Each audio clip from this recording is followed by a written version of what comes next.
ثم ألقى فضيلة رئيس جمعية علماء الهند أستاذ الحديث بالجماعة الإسلامية الشيخ أرشد مدني كلمة ضيوف الجائزة جاء فيها: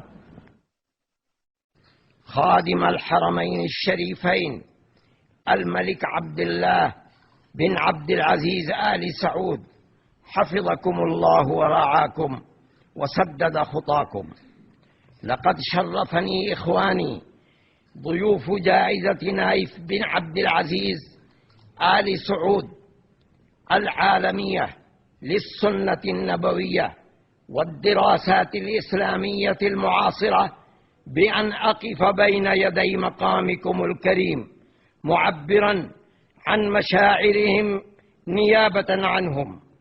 خادم الحرمين الشريفين، الكرم والبذل والعطاء ونبل الأخلاق والمحبة مع التواضع والسماحة والاحترام خصال عظيمة طالما سمعنا عن تحلي أهل هذه البلاد المباركة بها حكومة وشعبا، ولكننا عشناها واقعا ملموسا منذ أن وطئت أقدامنا ثرى هذه البلاد المباركة ضيوفا عليها. وعلى جائزة نايف بن عبد العزيز آل سعود العالمية للسنة النبوية والدراسات الإسلامية المعاصرة. واليوم يا خادم الحرمين الشريفين يبلغ الإكرام مبلغه والتقدير ذروته والتواضع منتهاه بعد أن منحتمونا من وقتكم الثمين جزءا للتشرف بمقابلتكم والاجتماع بكم. بعد ذلك ألقى خادم الحرمين الشريفين الكلمة التالية: إخواني المسلمين، أحييكم تحية الإسلام وأرحب بكم ببلدكم الثاني المملكة العربية السعودية.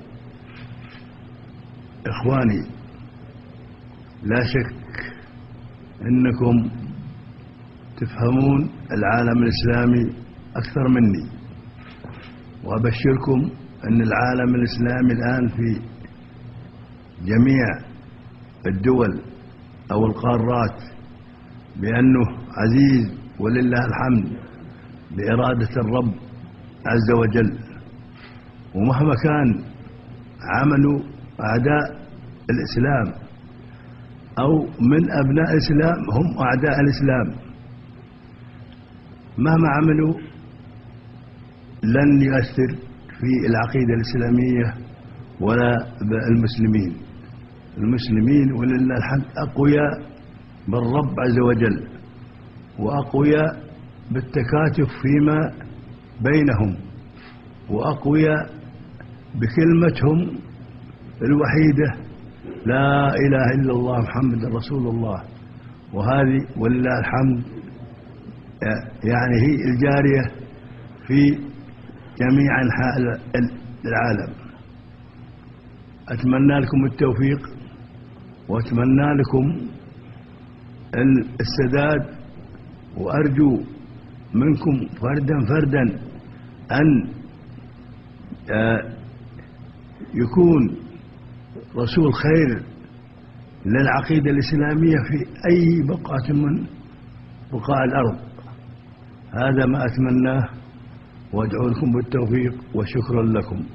بارك الله فيكم.